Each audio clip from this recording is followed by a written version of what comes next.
تو نشیبی جگہ پر ٹکٹکی باندھ کر دیکھنے لگے، غور سے دیکھنے لگے. اور یہ ایک ایسا وقت تھا جب سورج اپنی شباب پر ہوتا تھا اور دھوپ بہت شدت کی ہوتی ہے.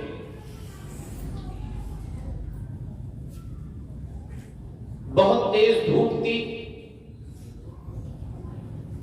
آپ گرمی کی اس شدت کے باوجود اس نشیبی جگہ کو خوب توجہ سے، خوب غور سے دیکھ رہے تھے. یہاں تک کہ جو آپ کے ساتھ لشکر تھا، فوج تھی، وہ بھی گرمی کی تپش کی وجہ سے اور اس کی شدت کی وجہ سے کھڑے نہیں ہو پا رہے تھے. لیکن چونکہ امیر المومنین کا حکم یہی تھا اور فوج یہ گوارا بھی نہیں کرتی اور نہ اس کو اتنی اجازت ہوتی کہ اس کا سربراہ اور اس کا حاکم اس کو حکم دے اور وہ اس کے خلاف کرے. اس کا سربراہ کسی چیز کو پسند کرے اور اس کی فوج اس چیز کو ناپسند کرے. اور حضرت عمر فاروق رضی اللہ تعالیٰ عنہ کے سامنے بولنے کی جرأت بھی نہیں کرتے تھے. ہمت ہی نہیں ہو پاتی تھی کہ حضرت امیر المومنین سے کوئی لب کشائی کرے. لیکن جب سورج کی تپش نے مجبور کیا، گرمی کی شدت نے آمادہ کیا، تو ایک ساتھی نے، فوج کے ایک سپاہی نے کچھ جرأت اور ہمت کر کے اپنے حاکم سے پوچھ ہی لیا کہ اے امیر المومنین، اب ہمیں کافی دیر ہو گئی، دھوپ کی تپش بہت ہے، شدت کی گرمی ہے، ہمیں اپنے سے زیادہ آپ کی ذات کا خیال ہے اور ہم دیکھ رہے ہیں کہ آپ پسینے میں شرابور ہیں.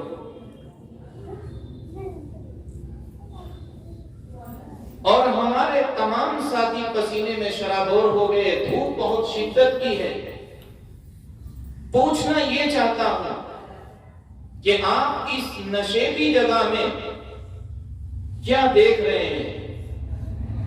ایسی کون سی چیز آپ کی آنکھوں کے سامنے آ گئی کہ جو اپنی طرف دیکھنے کو آپ کو مجبور کر رہی ہے؟ حضرت عمر فاروق رضی اللہ تعالیٰ عنہ فوج کی طرف متوجہ ہوئے اور کہا کہ اے لوگوں، میں اس جگہ کو دیکھ رہا ہوں، یہ کوئی معمولی جگہ نہیں ہے. یہ وہ جگہ ہے کہ جہاں پر میں اپنے اونٹوں کو چرانے کے لیے آتا تھا. جب تک میں نے ایمان قبول نہیں کیا، جب تک میرے پاس قرآن کی دولت نہیں تھی، جب تک مجھے احادیث کا علم نہیں تھا، میں حضور کو نہیں پہچانتا تھا کہ ایمان کا مجھے معلوم نہیں تھا کہ ایمان میں کیا لذت ہے، ایمان کتنی عجیب و غریب چیز ہے. میں اس وقت یہاں اونٹوں کو چرانے کے لیے آتا تھا اور جب میں شام کو اونٹوں کو چرانے کے بعد گھر جاتا تھا تو گھر جا کر مجھے اپنے اہل خانہ کے طعنوں کو سننا پڑتا تھا. میری بہن مجھے کہتی، عمر تجھ سے تو اونٹ بھی چرانے نہیں آتے. میرا باپ خطاب مجھے الگ سے کہتا، عمر تو اس زمین پر ایک بوجھ ہے، تجھ سے یہ جانور چرانے نہیں آتے کہ صبح کو تم ان جانوروں کو لے جاتے ہو، شام کو واپس لاتے ہو تو بھی بھوکے ہوتے ہیں. تم سے تو اونٹ بھی چرانے نہیں آتے، تم سے تو جانور بھی چرانے نہیں آتے، دنیا میں کیا ترقی کر سکتے ہو؟ لہذا تم اس زمین کے اوپر ایک بھاری بھرکم بوجھ ہو۔ اے میرے ساتھیوں، میں اس وقت کو یاد کر رہا ہوں اور زمین کی اس ٹکڑی کو دیکھ رہا ہوں کہ عمر اونٹ چرانے کے لیے آتا تھا، مگر اس سے اونٹ بھی چرانا نہیں آتا تھا۔ لیکن آج مجھے اس قرآن کی برکت سے جو حضرت نبی کریم صلی اللہ علیہ وسلم کی ذات اطہر پر اللہ نے نازل کیا، آج اس کی برکت سے اللہ نے مجھے مسلمانوں کا امیر بنا دیا۔ آج اس قرآن کی برکت سے مسلمانوں کا مجھے اللہ نے خلیفہ بنا دیا۔ میں اس لیے اس زمین کی ٹکڑی کو دیکھ رہا ہوں کہ جہاں مجھ سے اونٹ بھی چرانے نہیں آتے تھے، مگر اللہ نے اپنے کلام کی برکت سے ایمان کی دولت کو نوازنے کے بعد مجھے مسلمانوں کا خلیفہ بنا دیا، بادشاہ بنا دیا، پرائم منسٹر بنا دیا، اور آج میرا اس زمین کے اوپر حکم چلتا ہے۔ آج میری آواز پر انسان ہی کان نہیں دھرتے بلکہ جانور بھی کان دھرتے ہیں۔ میں اللہ کا شکر ادا کر رہا ہوں۔ پیارے بچوں، بتلانے کا مقصد یہ ہے کہ جس چیز کو ہم حاصل کرنے کے لیے اپنے گھر سے اپنے اس مدرسہ دارالعلوم صدیقیہ میں جمع ہوتے ہیں اور ہو رہے ہیں، ایک ایسی چیز کے حصول کے لیے جمع ہو رہے ہیں جو انسان کو زمین سے اٹھا کر عرش تک پہنچا دیتا ہے۔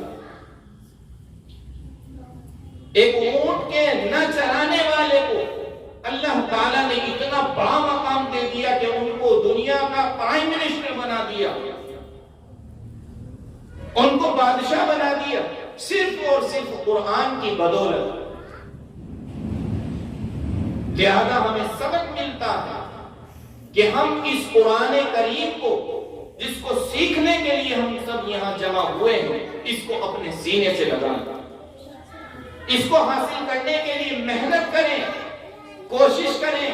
کہ آپ نے نہیں دیکھا، کہ آپ نے قرآن کا یہ معجزہ نہیں دیکھا کہ قرآن کے ساتھ جو وابستہ ہو جاتا ہے، جس کا تعلق قرآن سے جڑ جاتا ہے، اللہ اس کے مقام کو بہت بلند کر دیتے ہیں۔ اے پیارے بچوں، آپ نے نہیں دیکھا کہ جس چیز پر قرآن کریم ہم یہاں رکھتے ہیں، رحل یا ٹپائی جس کو کہتے ہیں، کہ اس کا بھی ہم کتنا ادب کرتے ہیں۔ قرآن کریم پر جو جزدان چڑھا ہوتا ہے، جو قرآن کریم کا بستہ ہوتا ہے، اس کا ہم کتنا احترام کرتے ہیں۔ یہ احترام کس وجہ سے ہے؟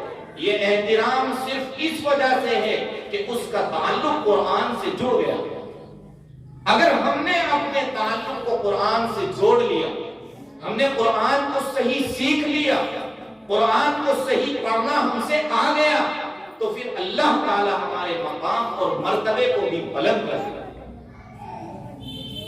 اس لیے ہم قرآن کریم کو سیکھنے کے لیے، اس کو صحیح پڑھنے کے لیے محنتیں کریں، اور جو آپ کے اساتذہ، جو آپ کے منتظم آپ کو تعلیمی اعتبار سے ہدایات کریں، ان ہدایات کی پاسداری کریں۔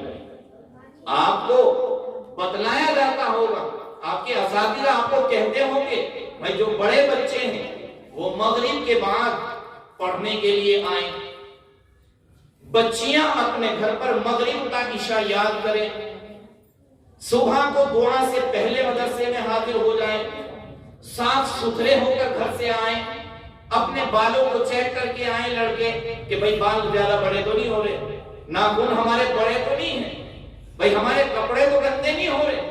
اگر ہم ان میں الجھے ہیں اور یہ ہمارے اندر شکایتیں ہیں، تو ہم ان شکایتوں کو پہلے سے دفع کر کے آئیں۔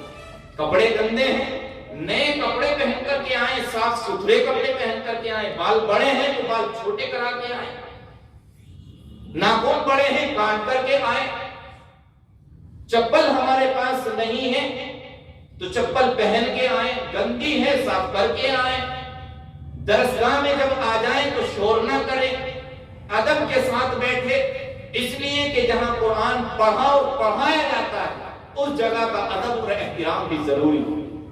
جو ہمیں قرآن پڑھاتا ہے، جو ہمیں قرآن کی طرف ہماری رہنمائی اور رہبری کرتا ہے، اس کا ادب و احترام ہمارے اوپر لازم ہو جاتا ہے۔ کیوں؟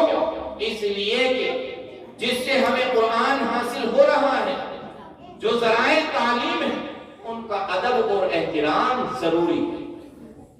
جب ہم ادب و احترام کریں گے، اساتذہ کرام کی ہدایات پر عمل کریں گے، تو پھر انشاءاللہ بہت جلد ہم سے قرآن پڑھنا آ جائے گا۔ اردو کی کتاب بھی آپ پڑھتے ہیں، اردو کی کتاب میں الفاظ کے معنی آپ کو یاد کراتے ہیں اساتذہ۔ آپ کے استاد محترم نے آپ کو ہدایت کی ہوگی، بھئی جو الفاظ مشکل ہیں ان کے معنی آپ کو استاد نے بتلا دیے، ان معنی پر غور کریں، ان معنی کو یاد کریں، نقل گھر سے کر کے لائیں، اپنی کاپی کو صاف ستھری رکھیں، املا بھی کریں، اپنی پینسل اپنی ربڑ ہو، اپنی کاپی اپنی کتاب ہو، یہ سب چیزیں آپ کو آپ کے اساتذہ بتلاتے ہوں گے، آپ کو ہدایت کرتے ہوں گے۔ بس ہمارا کام اتنا ہے کہ جو ہمارے مدرسے کے ذمہ دار منتظم اساتذہ کرام آپ کو پڑھانے والے، جو آپ کو تعلیم کے تعلق سے ہدایات کریں، اخلاق کے تعلق سے ہدایات کریں، آپ کی اچھی چیزوں کی طرف رہنمائی کی ہدایات کریں، آپ ان پر عمل کریں۔ یہ سب سے آسان ہے، یہ سب سے آسان ہے علم دین کے حصول کے لیے، کہ جو چیزیں آپ کو مدرسے سے بتلائی جائیں، جو ہدایتیں آپ کو مدرسے سے کی جائیں، بس آپ کو ایک کام کرنا ہے، ان پر عمل کرنا ہے۔ آج ہمارے ذمہ دار مدرسہ نے، ہمارے منتظم نے، ہمارے استاد نے ہمیں کہا ہے بھائی دعا سے پہلے مدرسے میں حاضر ہو جائیں، تو بس عمل کر لیں کہ بھائی مدرسے میں ہمیں دعا کی گھنٹی لگنے سے پہلے پہنچنا ہے۔ ہمیں ہمارے استاد کے بات چھوٹے کرا لو، تو بس بات چھوٹے کرا لو، دیکھو نقصان تو کچھ نہیں نا، اور فائدہ اتنا بڑا کہ ایک استاد کی بات مان کر کے اللہ تعالی ایک چھوٹے سے کن ذہن آدمی کو، کن ذہن طالب علم کو بھی اللہ تعالی بہت بڑا مقام دے دیتا ہے۔ ہم نے دیکھا ہے یہ علماء جو اسٹیج پر زینت بنے بیٹھے ہیں، یہ جانتے ہیں کہ علم کے حصول کا تعلق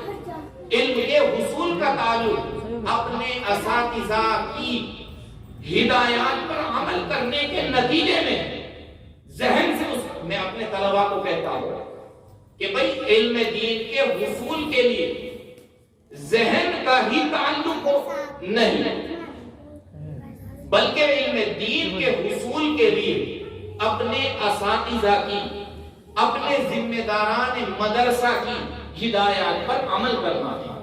جس نے ان باتوں پر عمل کر لیا، جس بچے نے چاہے وہ کتنا ہی کم ذہن ہے، کتنا ہی بیچارہ کمزور، مگر اس نے اپنے اندر ایک صفت پیدا کر لی، اور وہ صفت یہ ہے کہ اپنے استاذ کی بات پر عمل کرنے کی صفت اس نے اپنے اندر پیدا کر لی، تو یاد رکھو وہ خاکن ذہن ہے، وہ کتنا ہی بڑا بیمار اور کمزور ہے، وہ ایک دن اللہ تعالیٰ اس کو بہت بڑا مقام دے دیں گے۔ ایک دن ایسا ہوگا کہ لوگ اس کی زبان سے قرآن کریم کو سننا بہت پسند کریں گے، لوگ اس کی زبان سے نبی کی شان میں گنگنانا اس کے لیے جو ہے لوگ بہت پسند کریں گے، اور اس کو دعوتیں دیں گے، اور اس کو بڑے جلسوں میں بلائیں گے۔ جس طرح آج آپ نے ماشاءاللہ بچوں نے نعت پڑھی، آج یہ چھوٹا پروگرام، لیکن اگر آپ کی محنت یہی رہی اور اللہ کرے کہ رہے، اور آپ کے منتظم کو اللہ جزائے خیر دے اور ان کی محنتوں کو قبول کرے اور انہیں مزید ترقی سے نوازے، تو پھر انشاءاللہ آپ دیکھیں گے کہ یہ چھوٹے چھوٹے پروگرام جو آج ہو رہے ہیں، یہ انشاءاللہ آپ کو ایک بڑے اسٹیج کی طرف لے جائیں گے۔ کریں گے بھئی عمل؟ محنت کریں گے نہیں؟ انشاءاللہ اللہ تعالیٰ ہم سب کو عمل کی توفیق عطا فرمائے، علم دین کی دولت سے مالا مال فرمائے، اور اللہ تعالیٰ جنہوں نے آج کی اس رونق مجلس کو سجایا ہے معاونین بنے، اللہ تعالیٰ ان کو بہت بہت جزائے خیر عطا فرمائے۔ وآخر دعوانا الحمدللہ رب العالمین۔